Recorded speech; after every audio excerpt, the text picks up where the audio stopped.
Lately on Comedy Bang Bang, Scott Ackerman's been doing ads for that website company.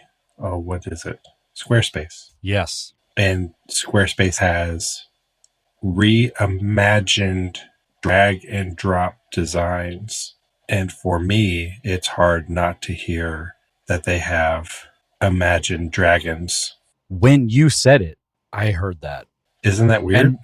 And maybe because you subconsciously were priming me just a bit, but I was trying to lean out of it.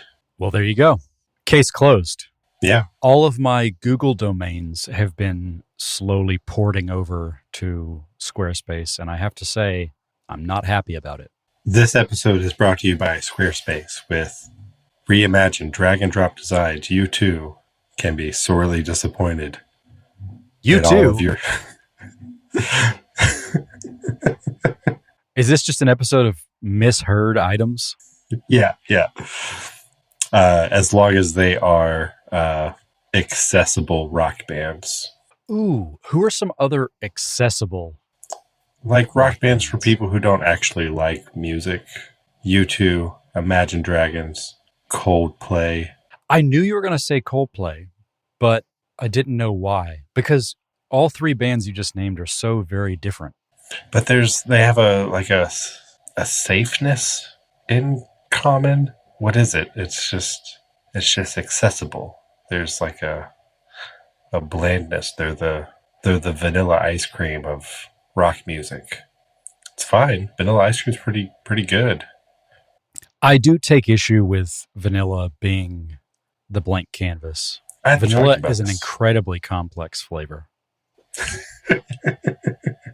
Try not to get political on this podcast, Jerod, please. Sorry. I think I've just been missing out on some quality vanilla in the last few root beers I've ingested. The listeners can't bulging out of your head, but you are fired up. I'm on one right now. Do people still say that? I've never heard it.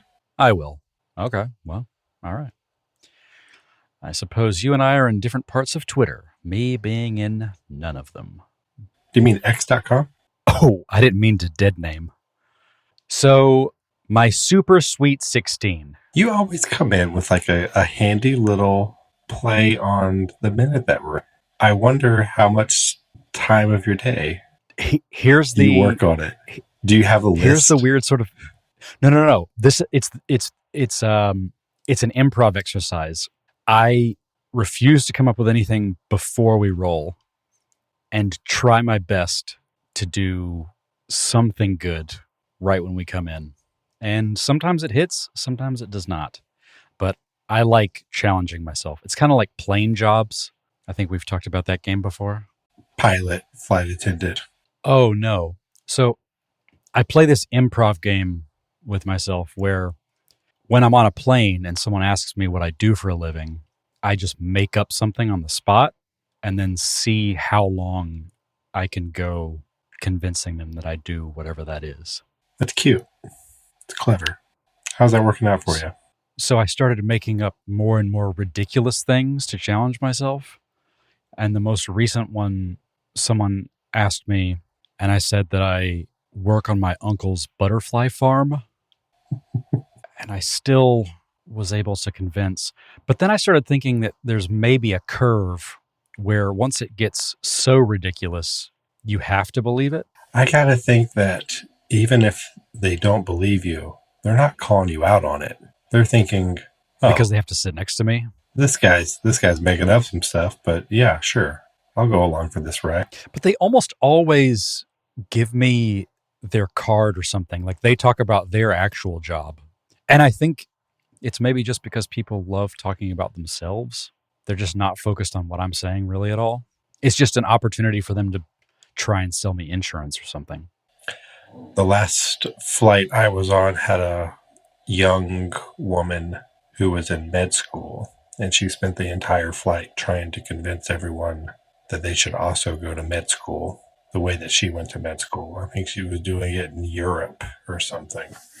And she spent the whole flight trying to convince the person sitting in the middle seat, who already has to endure the middle seat, to go to med school. She said a few times that she didn't want to go to med school. I think it's the lesson that we didn't learn from CrossFit, which is it's not about the thing. It's about the people who believe everything should be the way that they do it.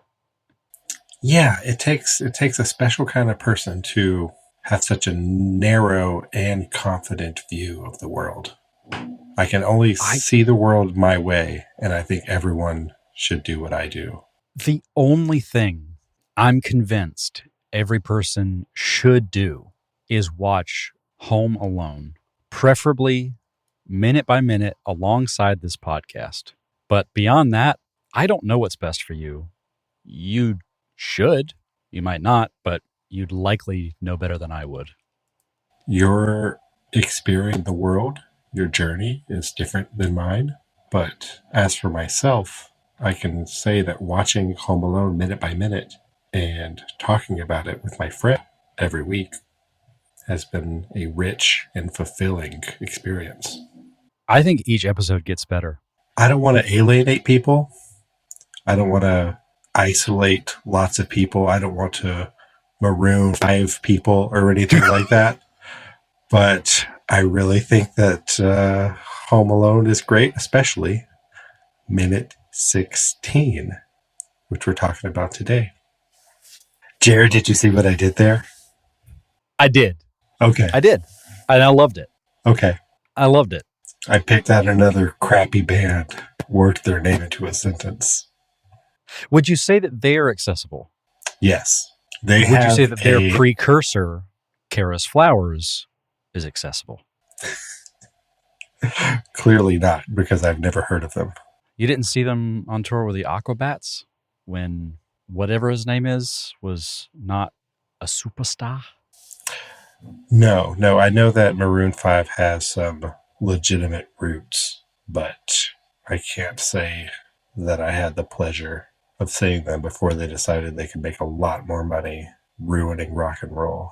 They did this that Limp Bizkit did. Limp Bizkit came out and was like, okay, everything can sound like this?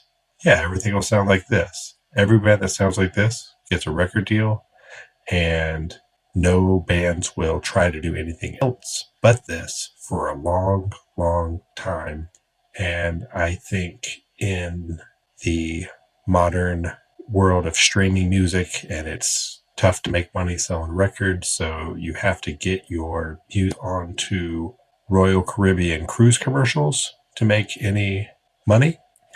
Maroon 5 sort of found like the median of contemporary rock and roll, and a lot of bands went after that sound. Even bands that had like a different, more interesting sound beforehand, they all sort of just gravitated towards the Maroon 5, please let me sell you a Mazda sound. And I think it set us back a ways as a nation. That is a red hot take. Is it? I think so. Well, in my world, it is. In the music world, I'd say that's a red hot take. Do you think the film analog is everyone in the 90s trying to do their version of a John Hughes film? What do you remember seeing that was sort of imitative of his style? They're so forgettable. I remember Parker Lewis Can't Lose was more or less a Ferris Bueller pastiche, maybe is the nice thing. And even Zach Morris from Saved by the Bell would sort of stop and have some Ferris Bueller-y talk to the camera moments. Mark Paul Gosselaar, is that his name? Something like that. He was a 3-namer for sure. Mm-hmm. Unlike my favorite 2-namer, Mitch Murphy. Way to get us back on track. What I would love, and I know it's not my birthday or Christmas or anything, but I would love for you to recap minute 16. What happens? Jerod, here we go. At the 15-minute mark, I believe Mitch Murphy is more or less sitting in the lap of a stranger in the form of a shuttle van driver who's just trying to pick up a large family and take them to the airport, but they're running late. And then the kids come out The kids all file out, and we get aforementioned head count from Heather. She understandably, yet unknowingly, counts Mitch Murphy, who is rifling through the belongings of his neighbors in the van. She splits up the kids, and then the adults come out, and Uncle Frank and his brother Dad have a quick little chat about how they're not going to have a flight. And Peter McCallister asks him to remain positive, which turns out to be the right mindset. What did I miss? Not one thing. I didn't realize it until now, but I suppose this minute really is just about manifesting. It's about a positive attitude and a positive mindset and the can-do attitude of the McCallisters, which I think is what sets Kevin up for success. Do we think that Kevin sort of gets from his dad, this optimistic spirit? I think so. All right.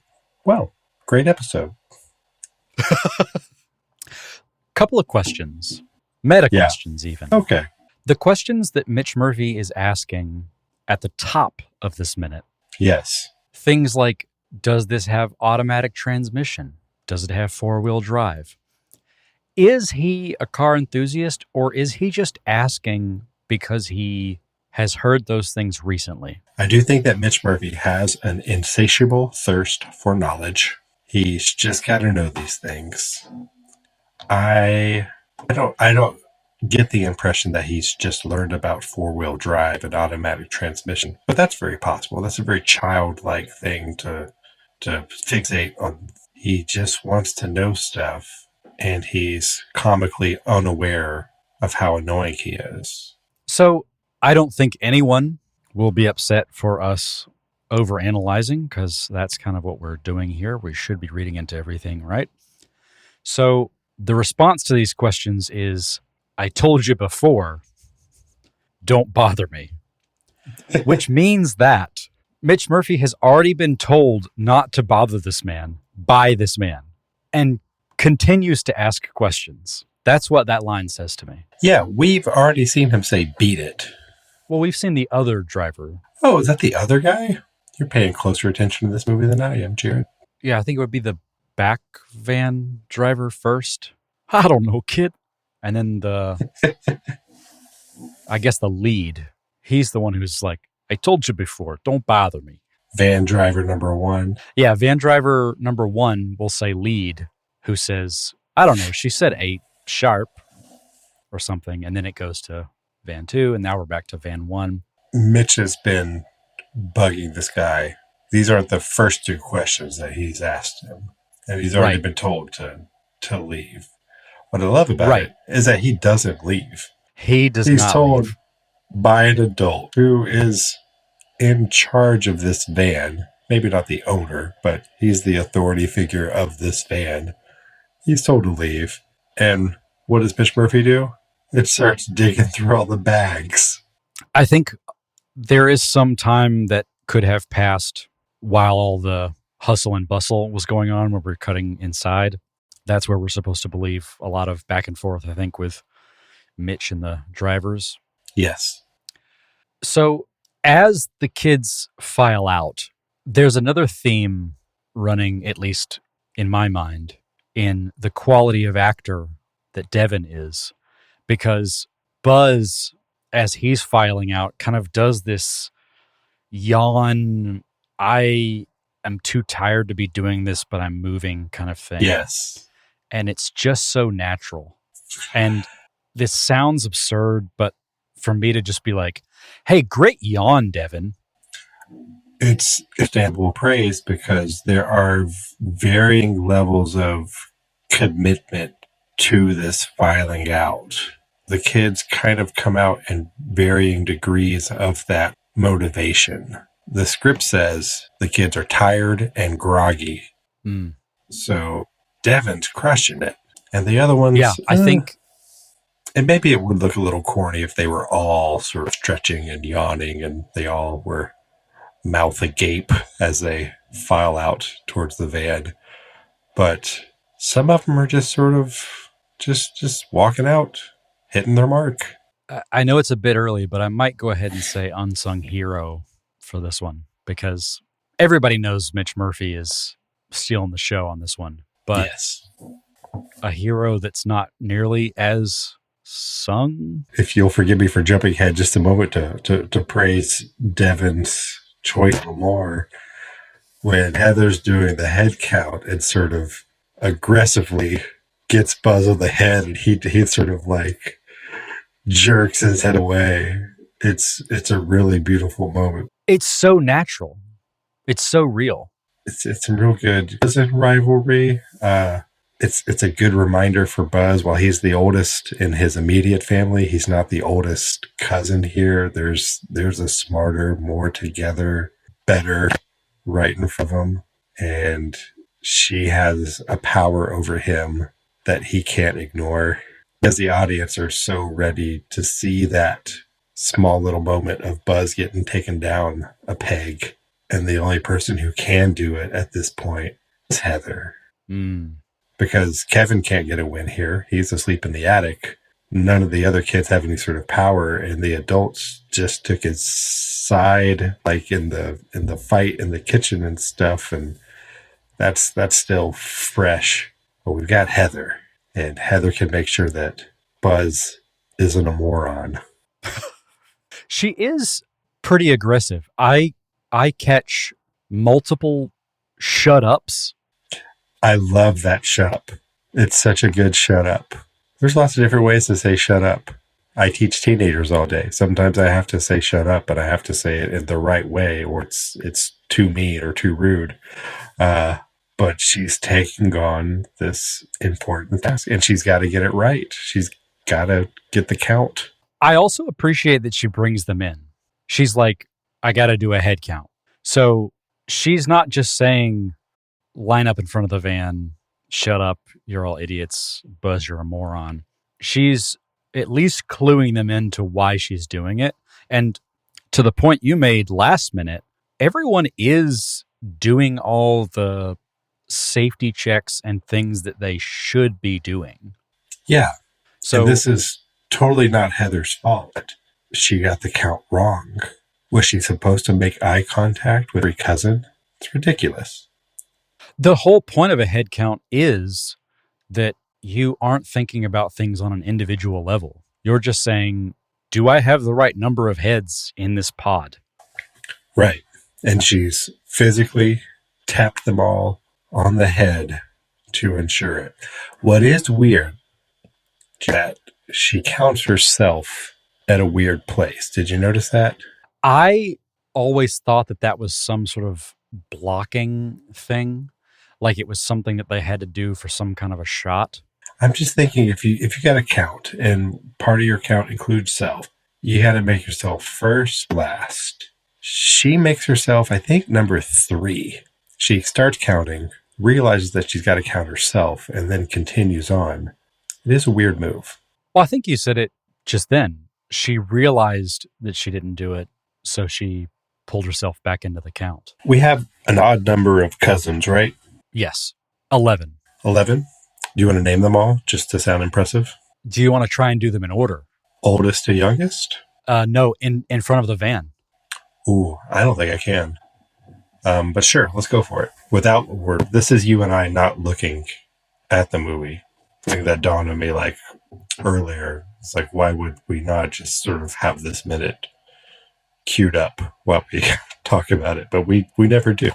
Well, it prevents us from getting too into the I'm only noticing this now that I've got it paused kind of thing.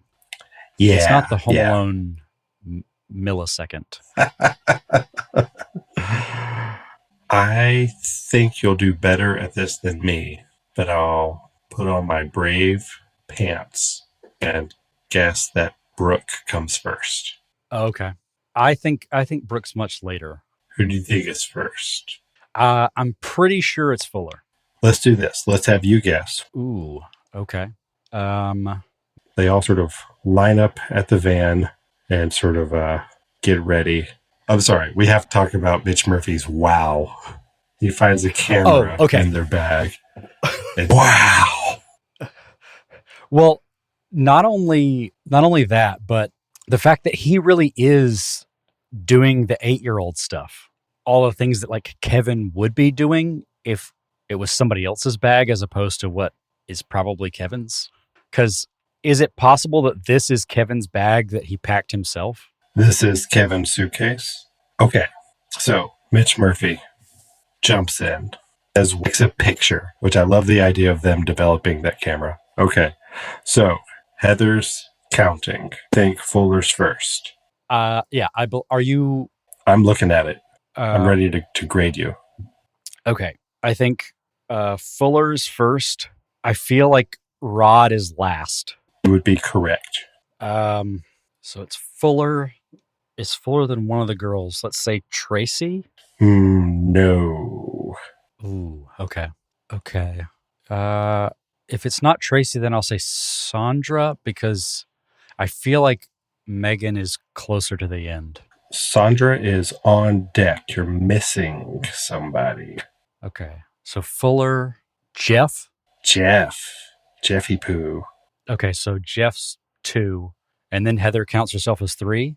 So then 4 is Tracy or Sandra?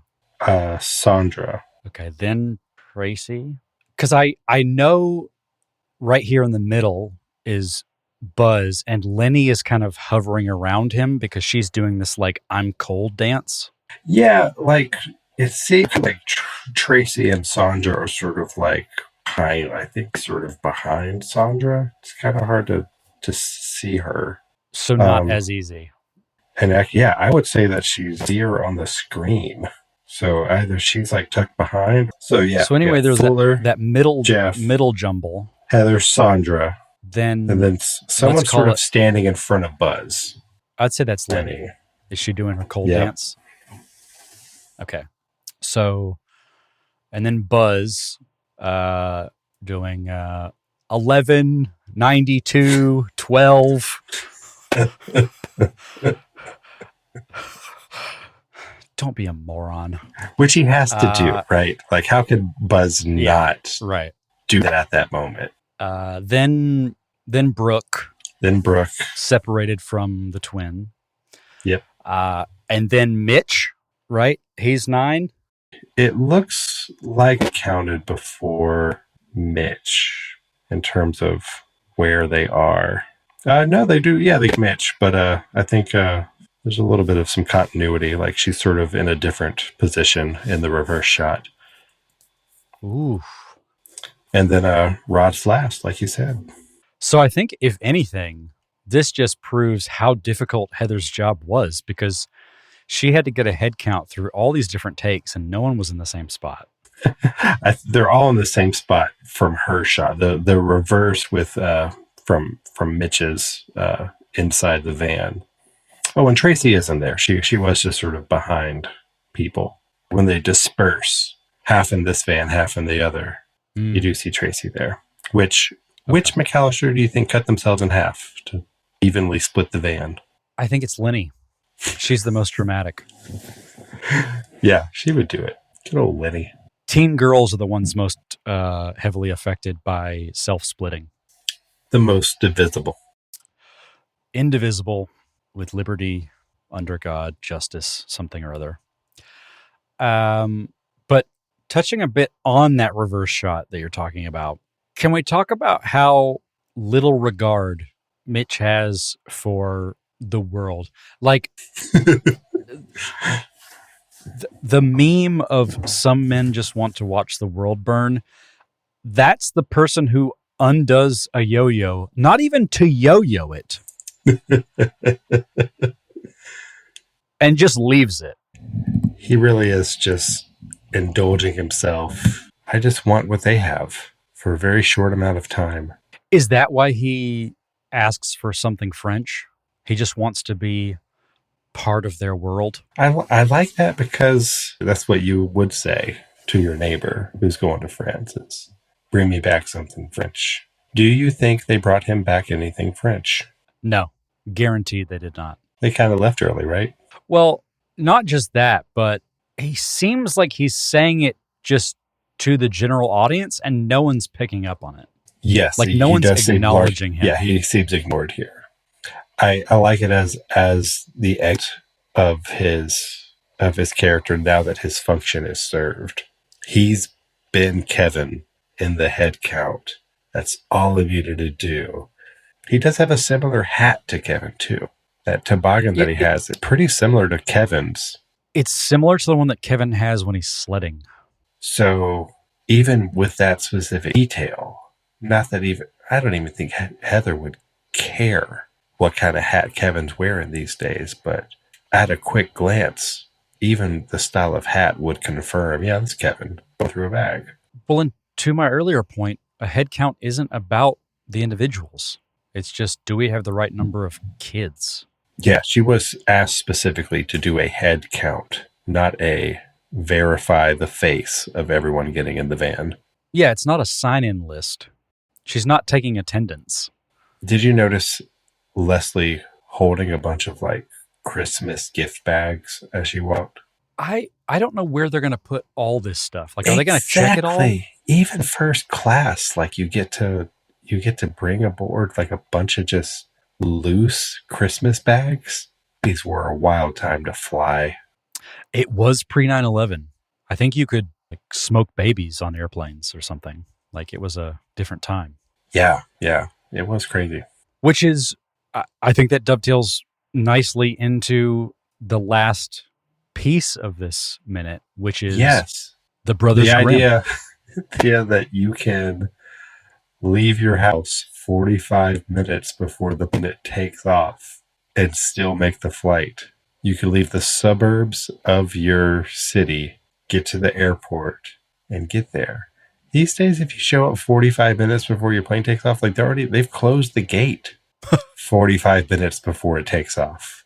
So I will say that most airlines will not check your bag if it's less than an hour before takeoff. We are post 9/11, so they're clearly operating under very different rules. They have some first class flyers here. And I think this is where we do have to sort of forgive and just let the logistics of them getting to the flight on time. We just have to let it go. If Frank here says an hour, if he even bumps it up 15 minutes and says the plane leaves in an hour, like that's a whole extra unit. We've graduated from minutes to an hour. And saying an hour seems plausible. So he's got to say 45 minutes, but 45 minutes is just not enough time to get to a plane. But he can't say an hour. He can't say a realistic time because then it just kind of all feels a little too possible. We do not know that this plane departed on time. Fair. You got to think missing 15 passengers. Maybe they would have sort of held up just a little bit. I mean, they would even do that to some degree now. I've seen them do that. They would still not take off late, but as opposed to, okay, we're full and checked in, we're taking off early, they would hold it if there are quite a few people that they're waiting on. You'll hear them page them. Right. So I think in that time, if you're missing 15 people and 14 of them show up, or maybe even someone at the front, like a gate agent, radioed back and said, hey, I've got 14 people over here. They're coming through.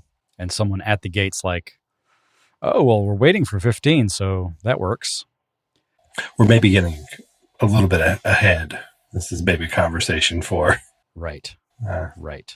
About a minute or two from now.